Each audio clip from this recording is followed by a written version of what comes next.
Hey guys, how you doing? In this video, we're taking a look at the new Motorola Moto G87. And I would say let's start right away with the most important question.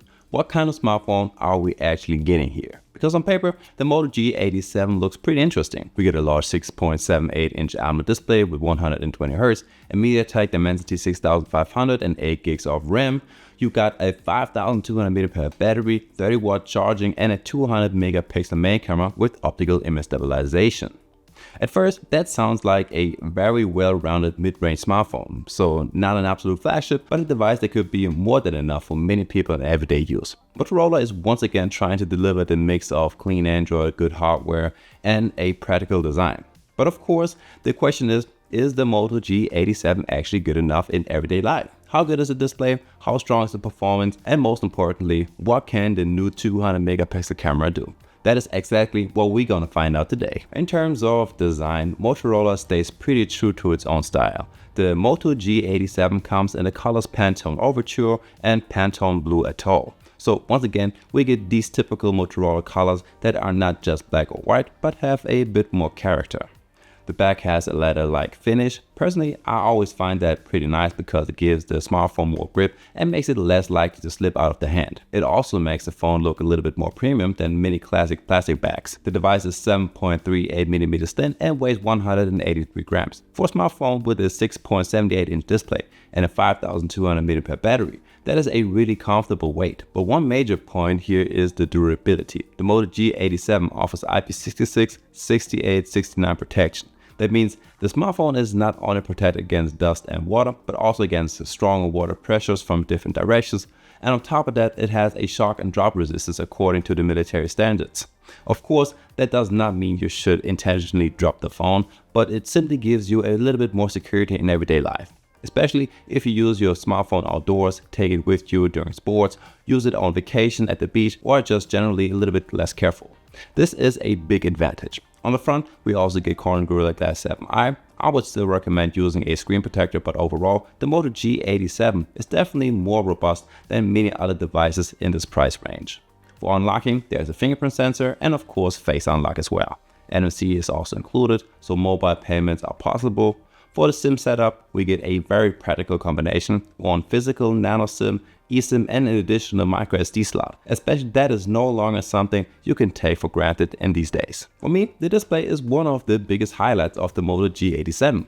We get a 6.78-inch Extreme AMOLED display with a Super HD resolution of 1272 by 2772 pixels. The pixel density is 450 ppi. That means content looks very sharp, whether you are reading text, watching YouTube, scrolling through social media, or looking at photos. On top of that, there is a 120Hz refresh rate. This makes scrolling feel much smoother. Once you're used to 120Hz, you usually do not really want to go back to 60Hz.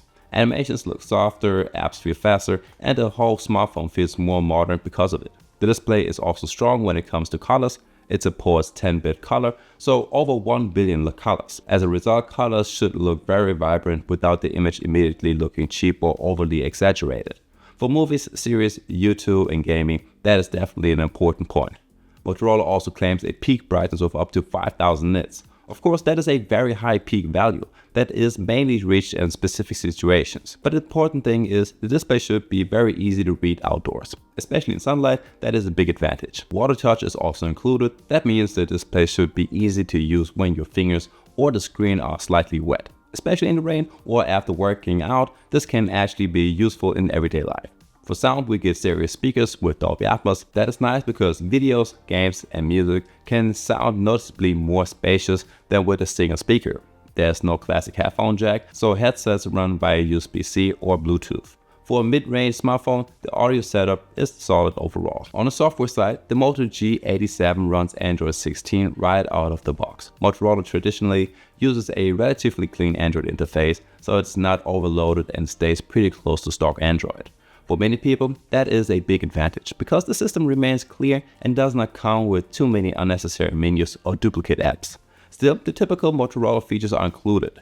In the Moto app, you can customize the look, change display settings, activate gestures, and use additional tips. The gestures in particular have been a plus point for Motorola for a long time. For example, the flashlight gesture or the quick camera gesture are simply practical in everyday use. Moto Secure is also included. It is designed to offer additional security features and complements the normal Android security options. On top of that, there is the ThinkShield, Motorola's security platform, which is especially interesting for privacy and device protection. Smart Connect is also practical. It allows you to connect the smartphone better with other devices, for example with a PC or a tablet. Depending on how you work, that can be really useful because you can transfer content more easily or integrate the smartphone more strongly into your daily routine. Google Gemini is also included. That gives you access to current Google AI features directly on the device or integrated through Android. It is not a completely separate Motorola AI system, but for voice control, questions, assistant features, and everyday tasks, Gemini is of course an important addition. For storage, we get 256 gigs internally. That is already plenty for most users. Even better though is that you can expand the storage with a micro SD card by up to 2 terabytes. That has become really rare these days. If you want to store a lot of photos, videos, or music offline, this is a clear advantage compared to many other mid-range smartphones. Now, performance, Motorola uses the MediaTek Dimensity 6400. On top of that, there is 8 gigs of RAM, which can be virtually expanded up to 24 gigs. For normal everyday use, this combination should be absolutely enough. Opening apps, social media, WhatsApp, YouTube, browsing, navigation, banking, and multitasking should all work without major problems. Of course, this is not a high-end chip, but for mid-range smartphones, the performance is solid. When it comes to gaming, you have to be a little bit more realistic. Lighter games will of course run without problems on a device like this. Well-optimized titles should also run properly, but if you want to play very demanding games with high graphic settings, then the Moto G87 is not the first choice. In this price range, there are some devices with a strong focus on gaming, for example from Poco or other performance-focused brands. Still, you get a large 120Hz AMOLED display, stereo speakers, and a big battery. For casual gaming, that is a good combination. Users should not expect every game to run perfectly at high settings. The battery has a capacity of 5200 mAh. That is a good value, even though some mid-range smartphones now come with 6000 mAh or more. Still, the Moto G87 should last very well in everyday use, especially because the Dimensity 6400 is an efficient 6nm chip. For most users, a full day should be no problem at all. With normal use, including social media, camera, WhatsApp, music streaming, and some navigation, you should probably get through the day comfortably. If you use it a little bit more carefully, you might even get close to 1.5 days. Of course, if you play lots of games, record a lot of videos, use GPS, or set that brightness very high, the battery will drain faster. Especially the large bright AMOLED display can use quite a bit of power at maximum brightness. Still, the combination of a 5200 mAh battery and an efficient processor is generally promising. Charging is supported at up to 30 watts. That is okay, but not extremely fast. Some competitors offer 67 watts, 80 watts, or even more. So with the Moto G87, a full charge will take a little bit longer. For me, that is not a huge problem, but in the mid-range, I would maybe have like a slightly faster charging. Now let's talk about the camera. And this is of course one of the most interesting points of the Moto G87.